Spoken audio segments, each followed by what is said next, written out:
Hello and welcome to blackfilm.com. I'm your host, Ro Carter. Today I have the pleasure of interviewing Ludwig. How are you, sir? I'm great. Thanks for having me. Thank you, thank you. So you did the original score for Black Panther, and it won what Academy Award, won a Grammy, and to be honest with you, it's one of the first soundtracks I've bought in a while, right? Where I downloaded Oh. the whole thing since like the '90s, where they did really good music. So, what's your inspiration going into this second film?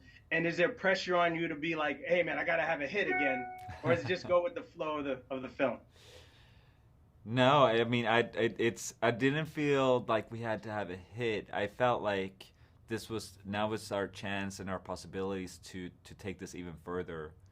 I've been working with Ryan for 13 years, and musically and sound wise, we also always been talking about like just like what you mentioned, like yeah, those the scores and the songs in the early 90s.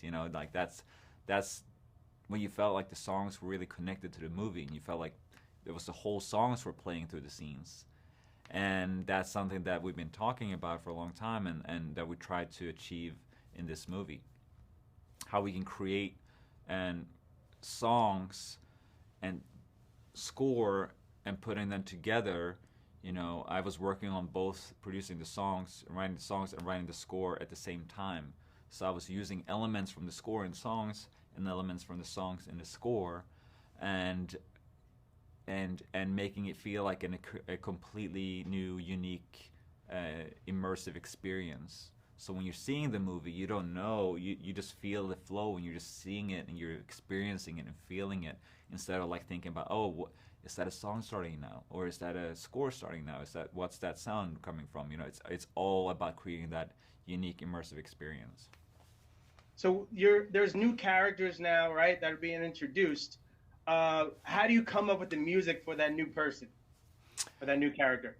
You know, we had which we had two big new themes. I would say the one new world that we had to create was the music world for Namor, and his music world and his character and his kingdom is very inspired by the Mayan culture, and the music in Mayan culture and the music from Mayan was forcibly erased. Like that, a lot of parts from that culture was erased. It's gone.